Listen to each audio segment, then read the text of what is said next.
السلام علیکم ورحمۃ اللہ وبرکاتہ۔ میرے عزیزو، آج پھر ہم حضرت مولانا قاری حنیف رحمۃ اللہ علیہ کا ایک بیان، جس کے اندر حضرت بیان فرما رہے ہیں کہ حضرت عمر رضی اللہ عنہ اور ان کی بہن نے کس طرح ایمان قبول کیا۔ آپ اس بیان کو ضرور سنیے، دوسروں تک پہنچائیے اور اپنے ایمان کو تازہ کیجیے۔ میں نے سجدہ کیا تو اونٹ کا سارا اوج لا کر میری پیٹھ پہ لاد دیا، مجھے بیت اللہ میں مارا، حرم محترم میں مارا، مجبور ہوں، گھر نماز ادا کرتا ہوں، چھپ چھپ کر نمازیں پڑھتا ہوں۔ عرض کیا میرے آقا، اب کوٹھڑی میں نماز نہیں پڑھنے دوں گا، اب گھر میں نماز نہیں پڑھنے دوں گا، اب برآمدوں میں نماز نہیں پڑھنے دوں گا، اب چھپ کر کے نماز نہیں پڑھنے دوں گا۔ یہ ساری باتیں پہلے کی ہے، ایسا ہرگز نہیں ہوگا۔ خطاب کا بیٹا کلمہ بھی پڑھے، کالی کملی والا نماز بھی چھپ چھپ کر گھروں میں پڑھے۔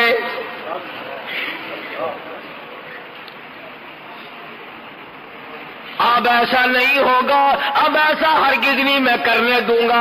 اے عمر، تیری قوم مجھے مارتی ہے، میرے جانثاروں کو مارتی ہے، میرے غلاموں کو مارتی ہے، مجھے رات دن مارتے ہیں۔ عرض کیا اسی وقت چلو بیت اللہ میں نماز ادا کرو، میں دیکھتا ہوں کون آتا ہے۔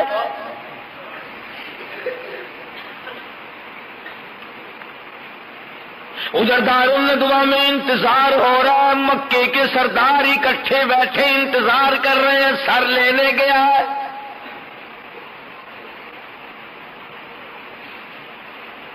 ابھی سر لے کے آتا ہے، 100 اونٹ انعام مقرر ہے۔ جو کالی کملی والے کا نعوذ باللہ سر اتار کر لائے، اسے 100 اونٹ انعام دیا جائے گا۔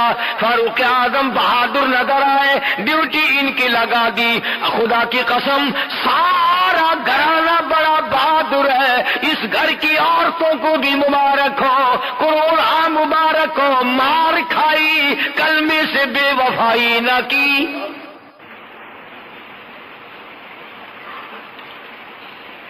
قرآن کریم کی آواز سنی، دروازے پہ دھکا دیا، اندر جا کے فوراً پوچھا تم کیا پڑھ رہے تھے؟ بہن کہتی ہے کیوں، کیا مطلب؟ تمہیں بتانا پڑے گا۔ بہنوں ہی کو اتنا مارا، مار مار کے بے ہوش کر دیا۔ بہن چھڑانے لگی، ہمشیرہ کو پڑ گئے، بال نوچ دیے، زمین میں پٹک پٹک کے مارتا ہے۔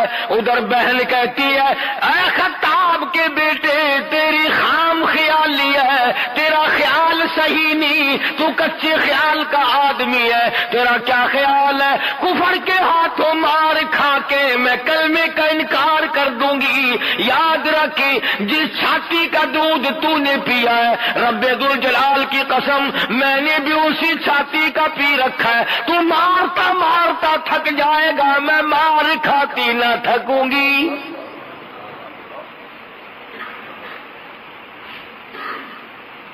جتنا تیرا دل چاہے مار، جو چاہے کر، خون کے قطرے قطرے میں ایمان رس گیا، خون کے قطرے قطرے میں کلمہ بس گیا، رگوں ریشوں میں دین و ایمان بس گیا۔ پوری دنیا کی طاقت مل کر نہیں نکال سکتی۔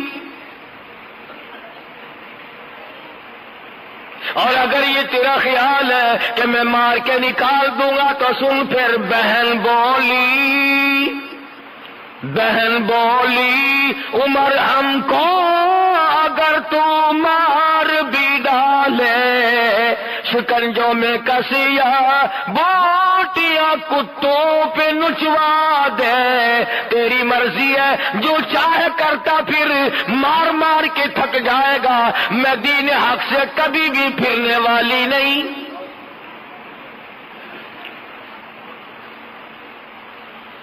ہم اپنے دین حق حق سے کب ہرگز پھر نہیں سکتے ہیں، بلندی معرفت کی مل گئی ہے گر نہیں سکتے۔ مار مار کے تھک گئے، بہادر مکے کا مارتا ہے عورت ذات کو، خدا کی قسم فاطمہ بنت خطاب قربان جاؤں، تیرے پیروں سے اڑی ہوئی خاک پہ کتنا مضبوط ایمان رکھتی ہے۔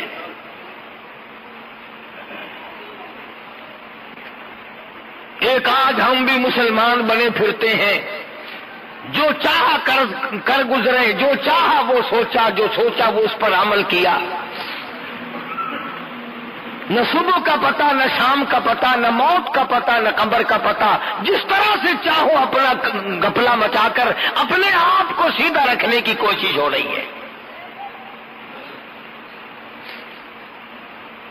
سوچتے ہیں خطاب کے بیٹے، میری بہن نے میرے سامنے کبھی اف نہ کی، آج کیا بول رہی ہے؟ اتنی جرأت کہاں سے آئی، اتنی شجاعت کہاں سے آئی، اس کے اندر کہاں سے قوت پیدا ہوئی؟ پھر کہنے لگے مجھے وہ دکھاؤ تم کیا پڑھ رہے تھے۔ بہن کہتی ہے اللہ کا مقدس کلام ہے، پاکیزہ کلام ہے، لا یمسہ الا المطہرون، وہ پاکیزہ کلام ہے، اس کو پلیت ہاتھ نہیں لگائے جا سکتے۔ کیوں؟ تنزیل من رب العالمین،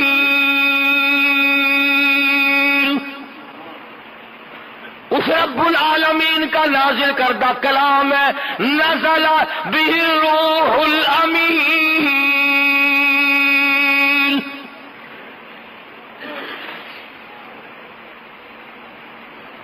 تو ابھی کافر پلیت ہے، تو ابھی مشرک پلیت ہے، پلیت ہاتھ قرآن کریم کو نہیں لگایا جا سکتا۔ آج تو مسلمان قرآن کریم کو جلا بھی دیتے ہیں، آج قرآن کریم کو گندگیوں میں پھینکا جاتا ہے، بے حرمتی کی جاتی ہے، بے عزتی کی جاتی ہے، اس لیے ہر چیز کا وارث موجود ہے۔ قرآن کریم کے وارث مدینے میں سو گئے۔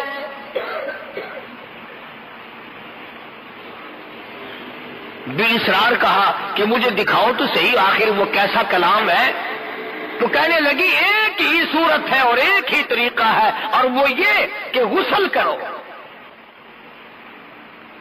لین بن رہی ہے، صاف ہو رہا ہے معاملہ۔ ادھر محمد عربی صلی اللہ علیہ وسلم کی دعا ہو چکی ہے، اللہ کے یہاں قبول ہو چکی ہے، اس لیے دل کھنچ رہا ہے ادھر۔ کہنے لگے لاؤ مجھے غسل کرا دو، پھر اگر غسل میں دیکھوں گا ضرور۔ بہن پانی ڈال رہی ہے، غسل ہو رہا ہے، آسمان کی طرف چہرہ اٹھا کے دعا کرتی ہے الہی پانی ڈالنا میرا کام ہے، اندر کو صاف کرنا تیرا کام ہے۔ اندر جو شرک کی پلیتی ہے، کفر کی لعنت بھری ہوئی ہے، نبی کی دشمنی کا بغض بھرا ہوا ہے، صحابہ کرام کی دشمنی ہے، یہ تمام پلیتیوں کو نکالنا تیرا کام ہے۔ میں مار کھا چکی، میرا جو کام تھا میں کر چکی، الہی بھائی میرا جہنم میں گیا تو مجھے کیا ملے گا؟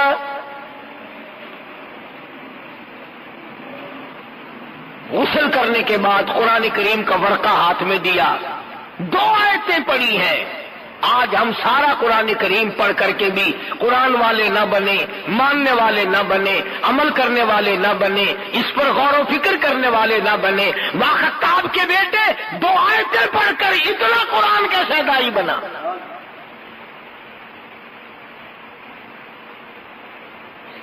اور بڑی عجیب ایک مصرع کہا کسی نے پنجابی میں، کہتا 2 آیتیں کی تلاوت کرتے ہی آنکھوں سے آنسو جاری ہو گئے، اور یوں فرمانے لگے میں تو آیا سا مارن مکاؤں نو، مینو مار دے لے چلو. وہ سر کاٹنے کے لیے آیا تھا، حضور صلی اللہ علیہ وسلم کا سر لینے آیا تھا. سامنے کھڑا ہوا بہن کے بہنوئی کے اور کہتا میں تو آیا سمار مکاؤنے نو مینو مار دے لے چلو. جتھے عمر دی عمر بن دی ہے، جتھے نہ تو میں برباد ہو جاؤں گا، میں مر جاؤں گا اگر مجھے لے کے نہ چلے. اسی دروازے پہ لے کے چلو جہاں کی غلامی تمہیں نصیب ہے. کہتا میں تو آیا سمار مقابلے نو مینو مار دے لے چلو.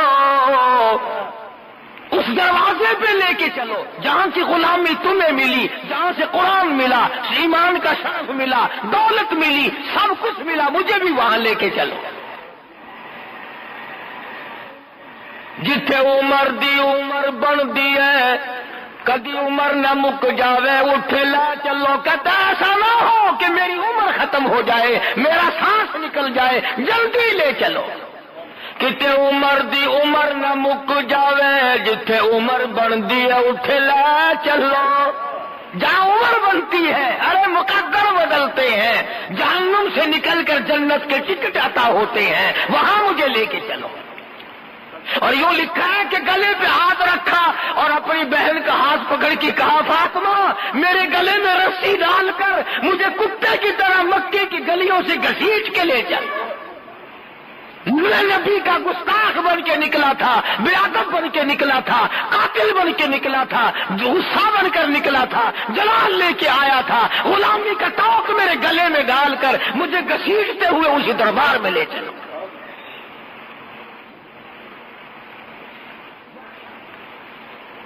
وہاں جا کے کلمہ پڑھا، ایمان کی دولت قبول کی تو حضور صلی اللہ علیہ وسلم کے سامنے اکڑ کے کہا نن اب کوٹڑی میں نماز نہیں پڑھنے دوں گا. بیت اللہ میں لایا، بیت اللہ کا دروازہ کھولا، ادھر انتظار ہو رہا ہے کہ سر آئے گا. للکار کے فرما دیا مکے والا جس نے اپنے بچے یتیم کرانے ہو میدان میں آؤ، جس نے اپنی عورتوں کو بیوہ کرانا ہو میدان میں آؤ. آؤ جس کی جرت ہے مقابلہ کرو. فاروق آج کالی کملی والے کا غلام ہے. کس قدر عظمت اللہ تبارک و تعالیٰ نے عطا فرمائی. اور ایک اور بات کہتا ہوں، تم کیا سمجھو ان باتوں کو، تم کیا سمجھو ان باتوں کو. اگر کسی کو معمولی سی سیٹ مل گئی وہ کتنا خوش ہے، اس کے پیچھے آگے پیچھے لوگ دوڑ رہے ہیں. اس جوان کے مقدر کو کیا کہو گے؟ اگر کسی کی افسروں سے یاری ہو جائے وہ کہتا ہے کہ افسر میرا تعاون کرتے ہیں، ذمہ دار میری مانتے ہیں، تاجر لوگ میرا تعاون کرتے ہیں. فاروق وہ ہے کہ زمین پہ مصطفیٰ حمایت کرتا ہے، عرش پہ خدا حمایت کرتا ہے. کمال ہے. ارے فاروق اعظم کی شان میں اس سے بڑھ کر اور کیا ہوگا. جو فاروق کی رائے زمین پہ ہے عرش پہ خدا نے اپنی وہی رائے بنا لی. جس کی حمایت میں قرآن اترا ہو، جس کی رائے کی تائید میں جبریل آیا ہو. 17 مقام قرآن کریم کے ایسے ہیں کہ اللہ پاک نے وہی بھیجی، قرآن بھیجا اور یوں فرمایا میرے محبوب جو فرش پہ فاروق کہتا ہے عرش پہ میں خدا بھی وہی چاہتا.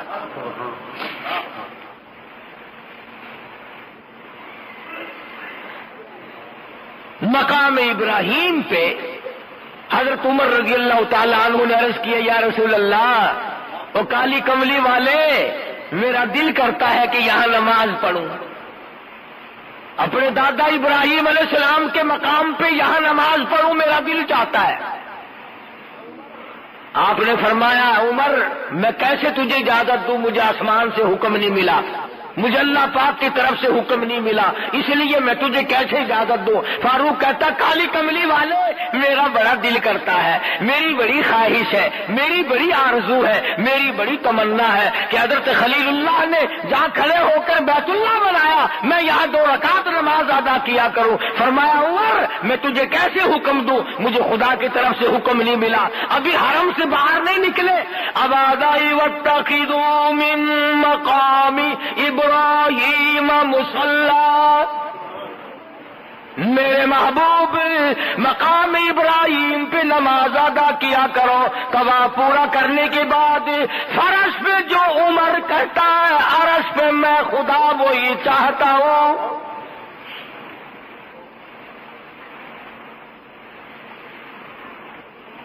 مدینہ پاک میں حضرت عمر رضی اللہ تعالی عنہ نے ایک دن عرض کی یا رسول اللہ صلی اللہ علیہ وسلم، آپ کی بیٹیاں، آپ کی گھر والیاں، مسلمان عورتیں یوں ہی نکل آتی ہیں باہر، میری غیرت گوارا نہیں کرتی، ان سے پردہ کراؤ، ان سے پردہ کراؤ۔ یہاں بھی وہی جواب ارشاد فرمایا محمد عربی صلی اللہ علیہ وسلم نے کہ اے فاروق مجھے خدا کی طرف سے کوئی واضح حکم نہیں ملا۔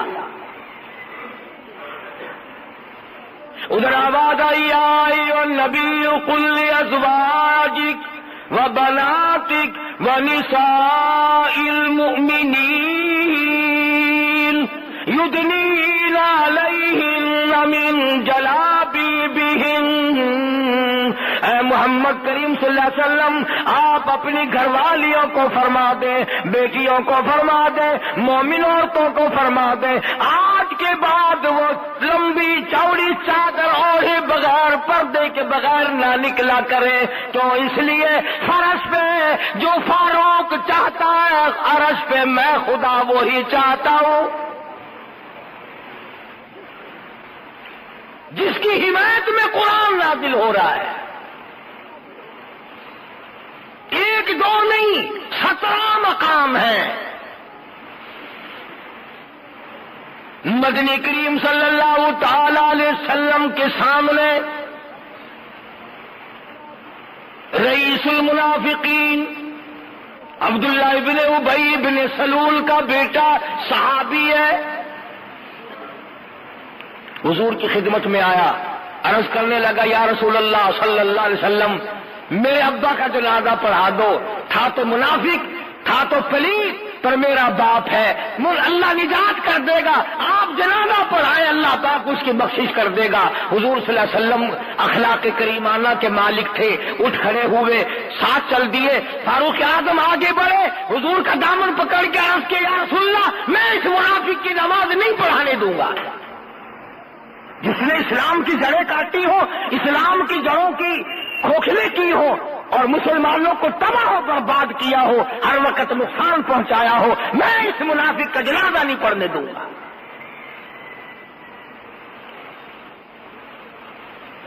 چنانچہ حضور اکرم صلی اللہ علیہ وسلم نے تأمل فرمایا کہ اب کیا کروں؟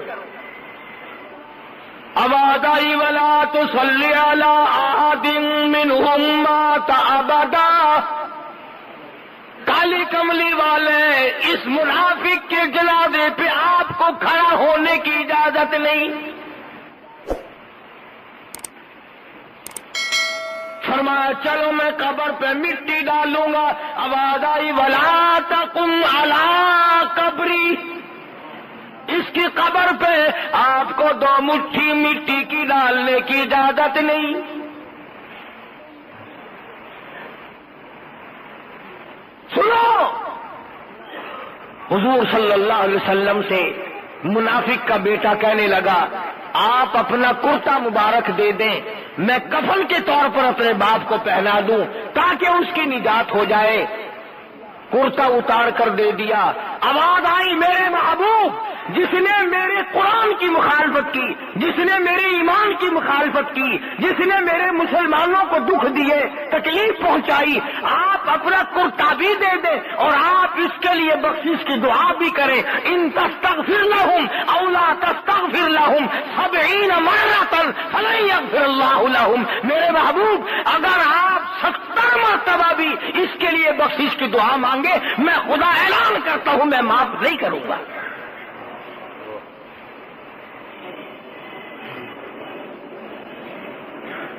جنگ بدر کے قیدیوں کا معاملہ آیا, جنگ بدر کی قیدیوں کا معاملہ آیا تو حضرت عمر رضی اللہ تعالیٰ عنہ کی یہ رائے تھی کہ سب کو قتل کر دیا جائے. دوسرے صحابہ کی رائے یہ تھی کہ فدیہ لے کر چھوڑ دیا جائے. اخیر میں نقصان ہوا اور اللہ نے اعلان کر دیا کہ فاروق کی رائے پہ اگر عمل کرتے تو احد میں شکست نہ ہوتی. بڑی بات مثال کے طور پر میں نے 2 مقامات بتائے. ایک یہودی اور ایک منافق کا جھگڑا ہوا تلوار پہ. یہودی جانتا تھا کہ فیصلہ صحیح کریں گے محمد کریم صلی اللہ علیہ وسلم. وہ یہودی کہنے لگا چلو تمہارے نبی سے فیصلہ کرائیں گے. چنانچہ حضور صلی اللہ علیہ وسلم نے حالات معلوم کر کے یہودی کو تلوار دے دی کہ جا تیری ہے. منافق کو بڑی تکلیف ہوئی کہ یہ تو لے گیا بھائی. اب مزاج شناس تو لوگ تھے. حضرت عمر کے پاس گیا, کہنے لگا اس منافق یہودی کو منافق کہ یار فیصلہ تو حضور نے کیا ہے لیکن میرا دل مطمئن نہیں ہے, مزہ نہیں آیا فیصلے کا. اللہ غنی, اگر ایک فیصلہ حضور کا کوئی نہ مانے تو وہ کافر منافق بن جاتا ہے, اور جو سارے فیصلے حضور کے ٹھکرا کر کے مرتا ہو اس کے لیے کتنی بڑی جنت کھلی ہوگی.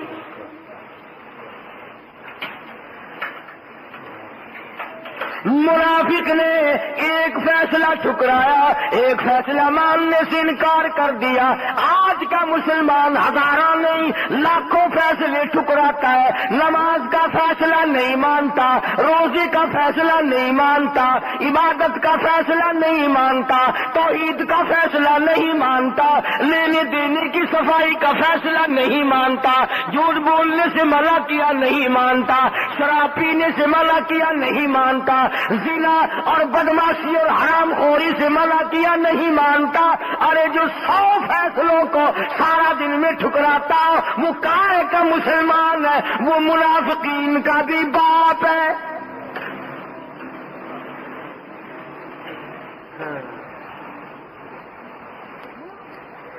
منافق کہنے لگا مجھے تو کچھ تسلی نہیں ہوئی, تم بھی کہتے ہو نا ملے گا, مر جاؤ گے, نہیں ملے گا. انصاف بول دی. منافق کہنے لگا کہ ہم چلتے ہیں حضرت عمر کے پاس, دوبارہ فیصلہ کراتے ہیں.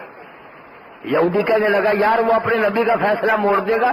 کہنے لگا ٹھیک ہے, یہ تو اپنی رائے ہوتی ہے نا, کیا حرج ہے.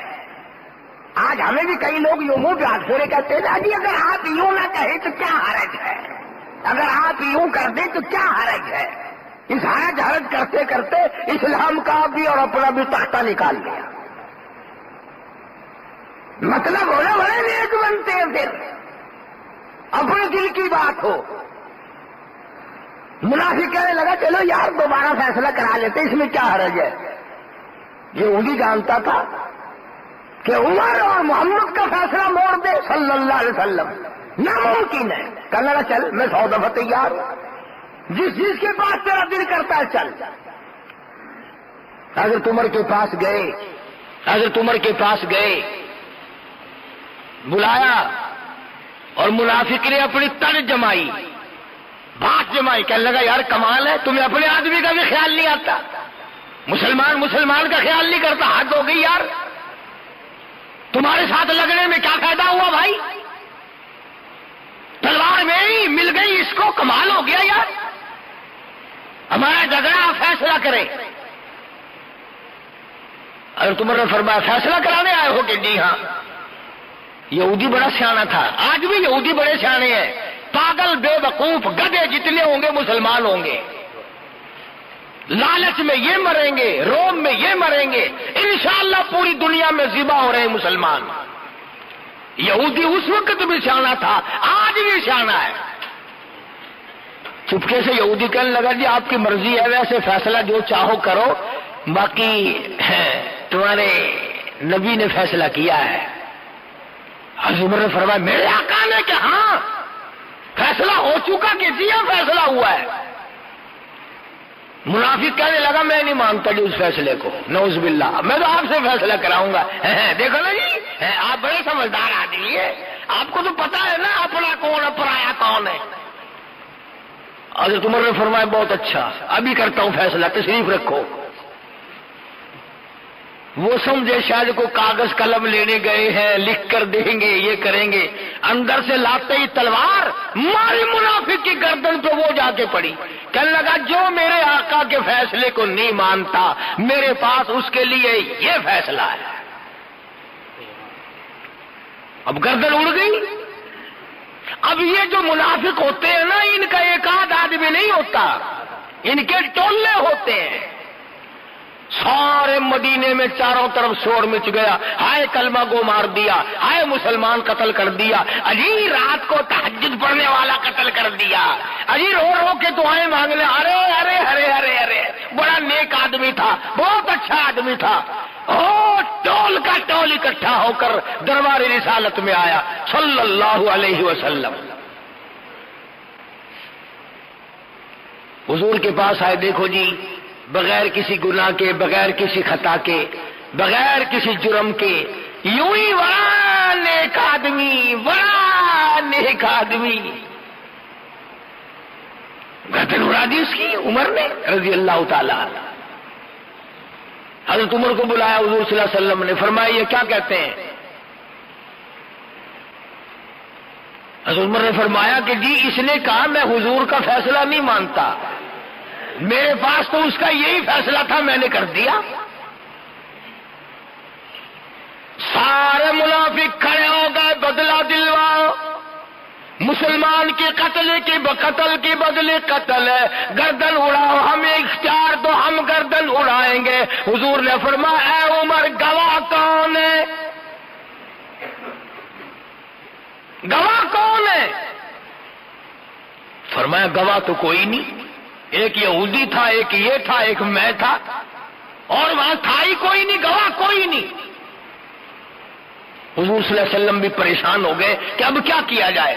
ادھر سے جبریل آیا، فرمایا جبریل جی رب جلیل دیر نہ کر، میرا فاروق گھبرا نہ جائے، میرا عمر پریشان نہ ہو جائے، ایسا نہ ہو دل میں بے چینی آ جائے، جلدی جا اور جا کے یہ بتا دے فلا وربک لا یؤمنون.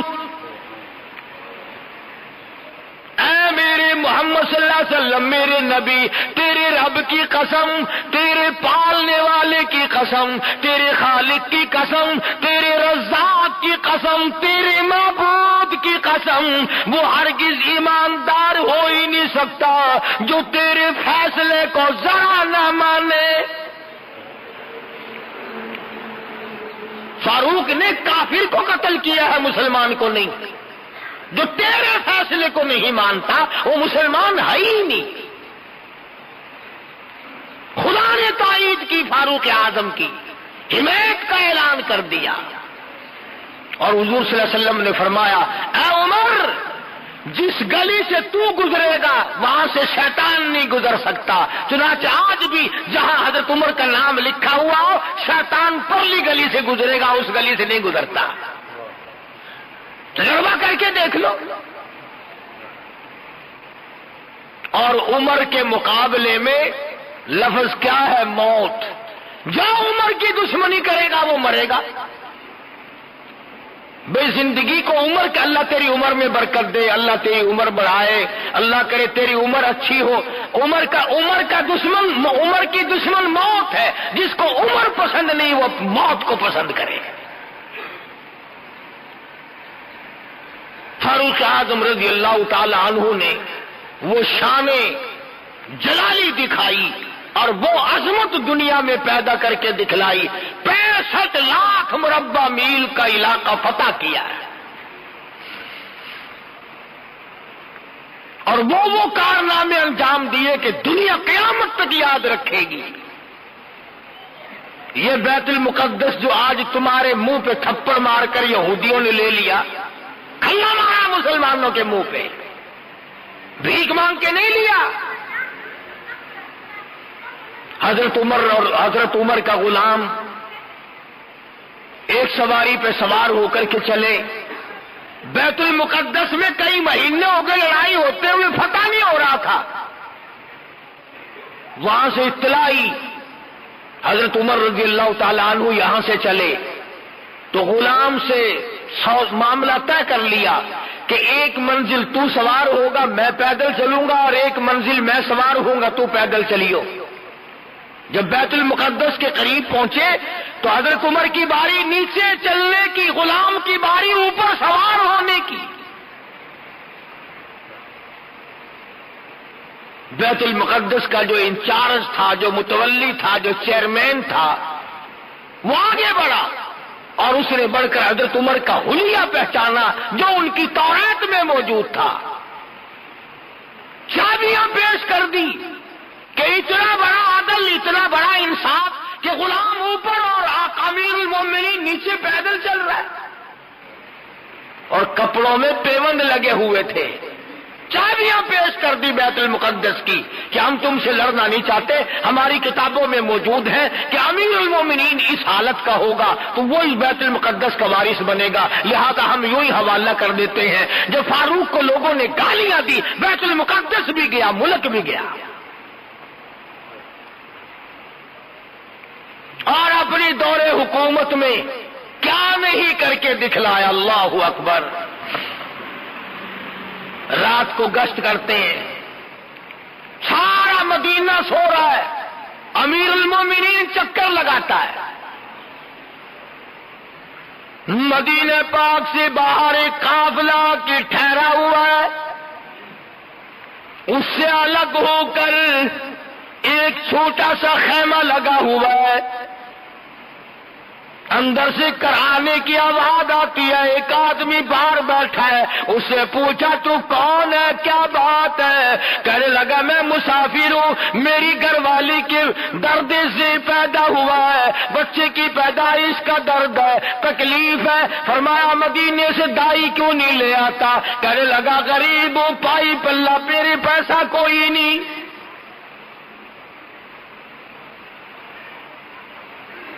بانوے لاکھ مربع میل کا حکمراں، وقت کا شہنشاہ، امیر المومنین، خلیفۃ المسلمین، سیدنا فاروق اعظم رضی اللہ تعالیٰ فوراً گھر میں تشریف لائے۔ سیدنا علی مرتضی رضی اللہ تعالیٰ عنہ کی لخت جگر ام کلثوم حضرت عمر کے نکاح میں ہے، رات کو اٹھایا، چلو مدینے سے باہر جنت لٹ رہی ہے۔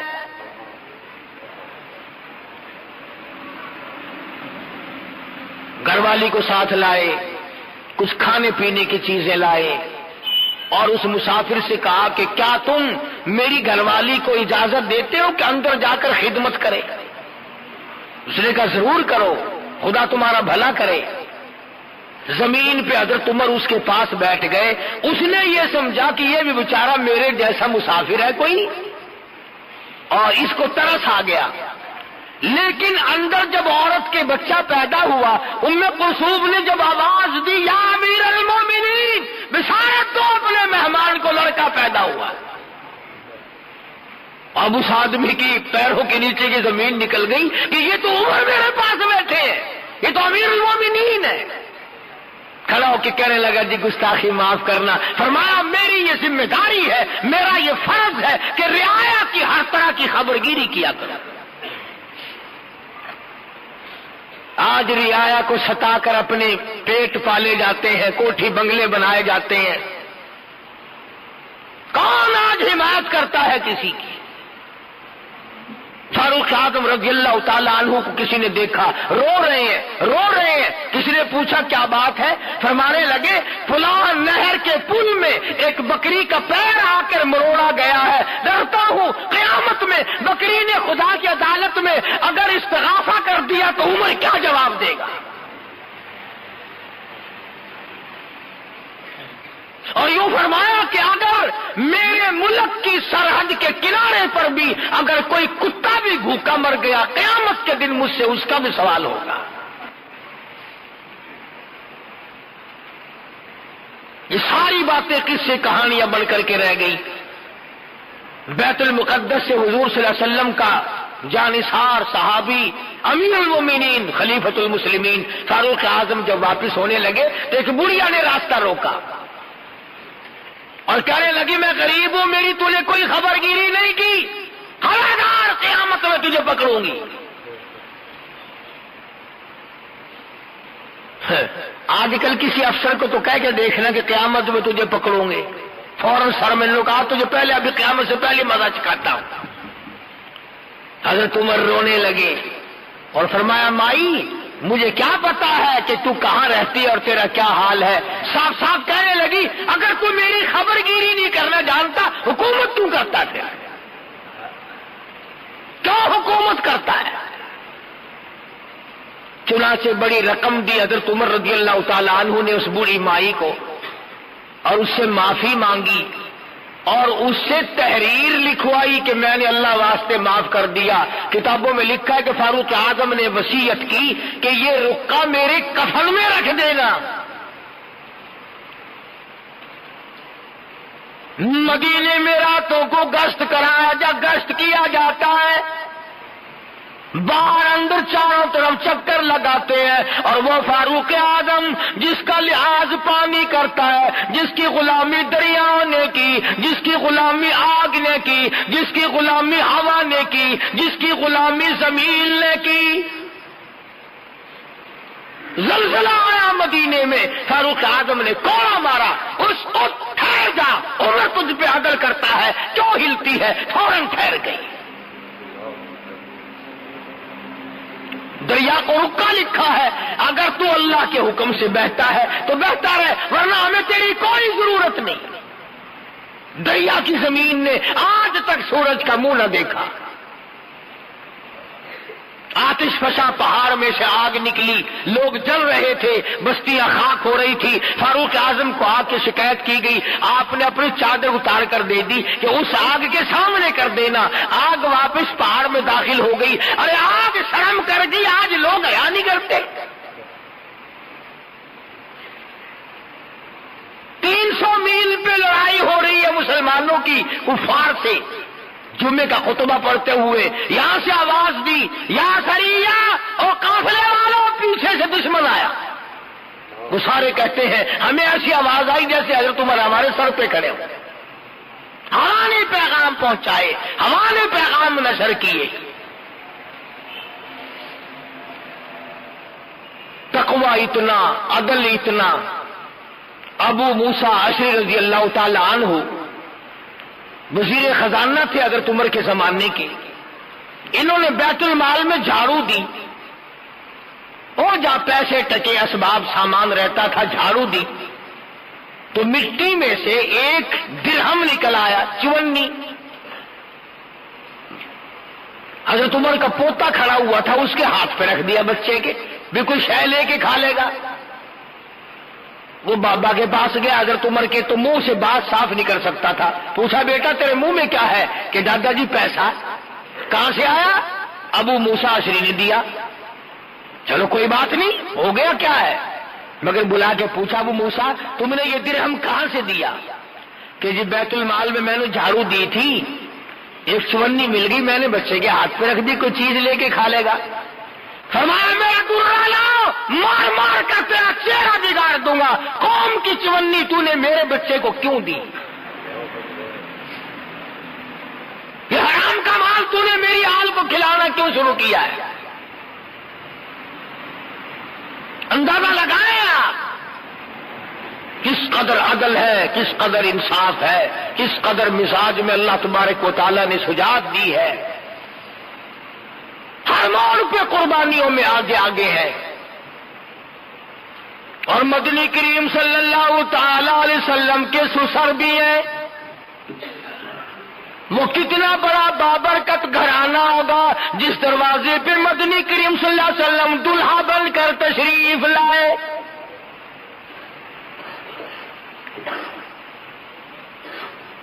فجر کی نماز پڑھتے ہوئے پڑھاتے ہوئے ایک مجوسی یہودی محراب میں چھپ کر کھڑا ہو گیا.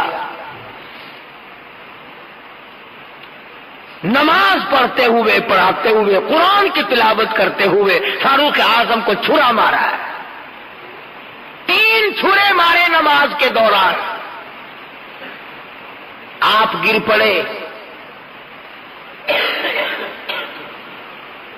کیا خیال ہے سارے نمازی نہ بھاگ گئے ہوں گے؟ وہ صحابہ تھے، وہ حضور صلی اللہ علیہ وسلم کے شاگرد تھے، حضور کے تربیت یافتہ تھے، وہ بھاگنے بھگنے والے نہیں تھے. امیر المومنین زخمی پڑے، بے ہوش پڑے، ایک بھی مسجد نبوی کا نمازی نیت توڑ کے نہ بھاگا. بلکہ وہ آدمی دشمن نکلنے کے لیے 13 آدمیوں کو زخمی کر چکا، نکلنے کے لیے کوئی بھی نیت توڑنے کو تیار نہیں.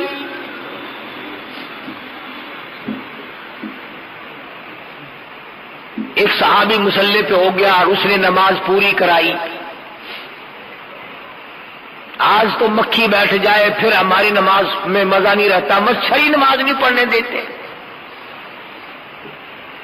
ویسے کون سی ہماری نمازیں ہیں، بس اللہ تعالیٰ اگر قبول فرما لے تو اس کی رحمت سے بعید نہیں، ورنہ وہ نمازیں کہاں ہیں ہماری. مسجد میں نماز پڑھ رہے ہیں، حساب و کتاب دکان پہ ہو رہا ہے، مسجد میں نماز پڑھ رہے ہیں، کاروبار میں دل لگا ہوا ہے، پتہ ہی نہیں لگتا. حضرت عمر رضی اللہ تعالیٰ عنہ کو 3 دن ہو گیا زخمی حالت میں، کبھی ہوش آتا ہے کبھی بے ہوش ہو جاتے ہیں.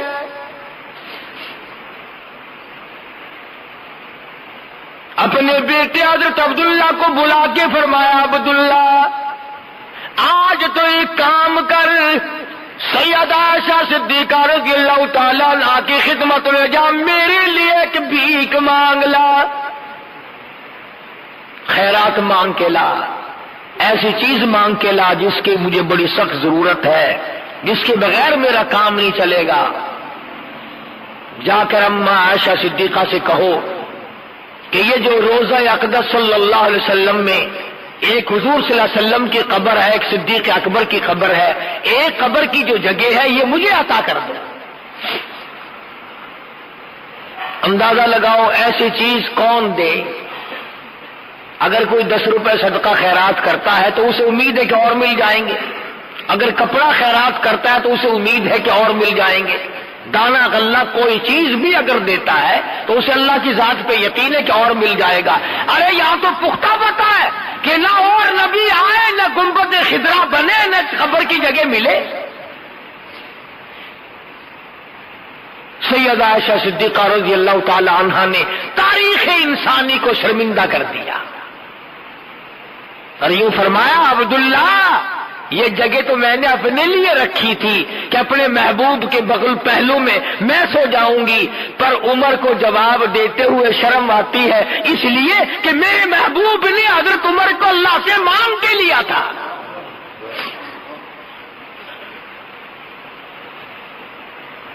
مانگ کے لیا تھا، اس لیے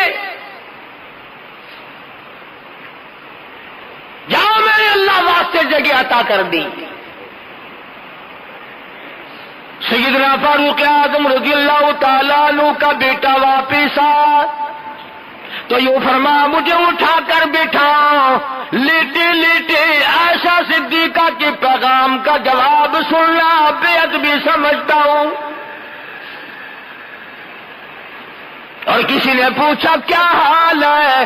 فرمانے لگے پیشیے مولا کا ہے اتنا خیال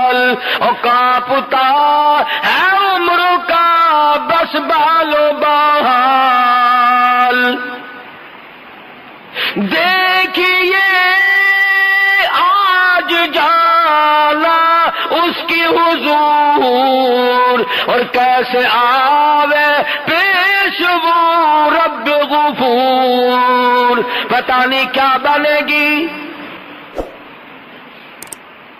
میرا سلام جا کے عرض کرو اور جا کے بھیک مانگاؤ اور جا کے یوں کہنا، جا کے عائشہ سے تو کہنا یہ کلام، وہ کہہ رہا عمر تمہیں آخر سلام، اس کو بس للہ اجازت دیجیے تاکہ قدموں میں نبی کی جا بچھے، اجازت مل گئی۔ انصاف دیکھو، عدل دیکھو، طریقہ کار دیکھو۔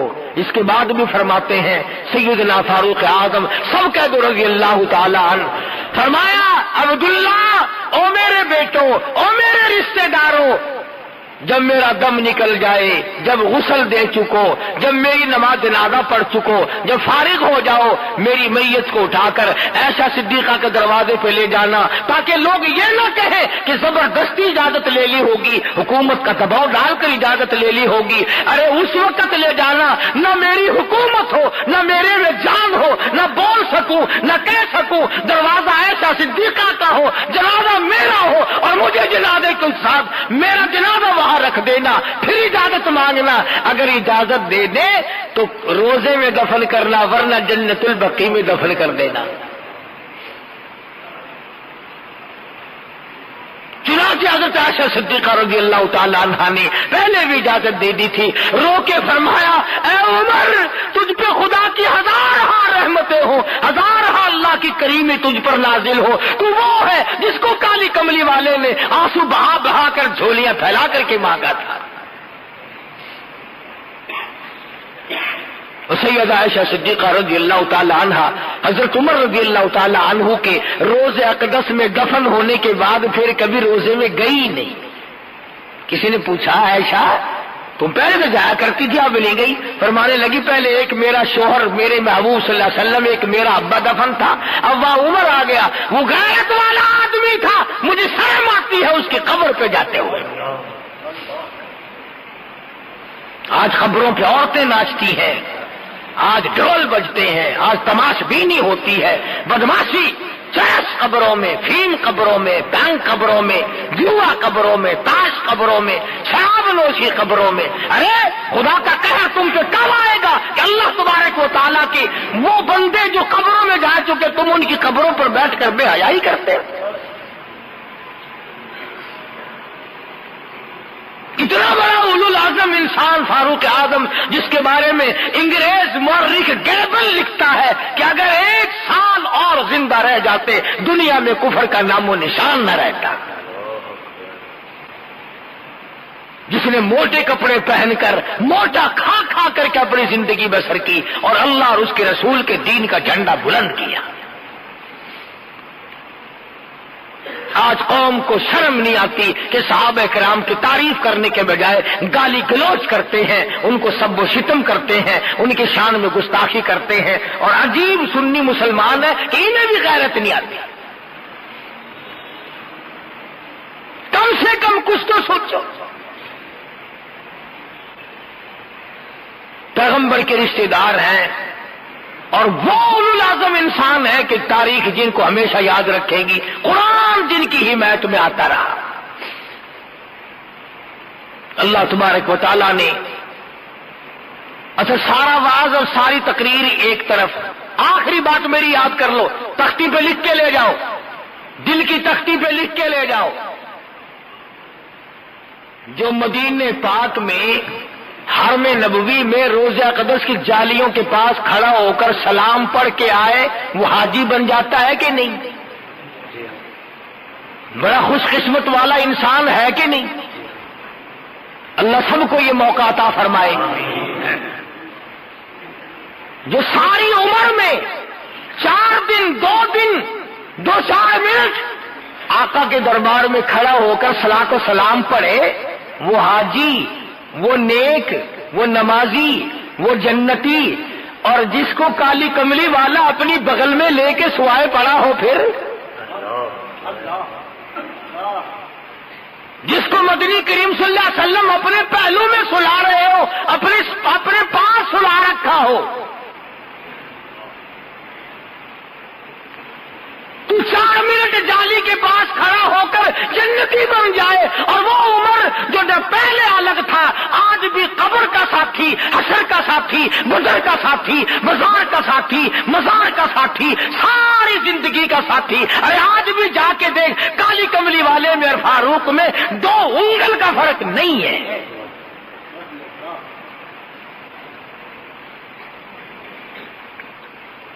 کتنی بڑی سعادت ہے!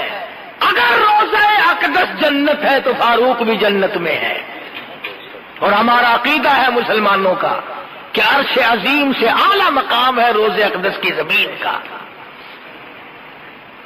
تو عرض کر رہا تھا کہ یہ دن ہے فاروق اعظم کی یاد کے،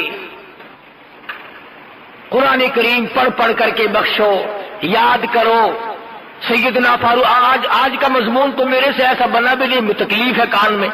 فاروق اعظم کی کیسٹ موجود ہے، سنو، یاد کرو۔ خدا کی قسم ممکن ہے جنت میں جانے کا یہی سبب بن جائے کہ یہ وہ بندہ ہے جس نے فاروق کے کارنامے سن کر آنکھ کھینچی تھی، آنکھ سے ایک آنسو نکلا تھا۔ بہت ممکن ہے کہ نجات کا یہ ذریعہ بن جائے۔ حضرت امیر عثمان کے یوم یہی ہے شہادت کے۔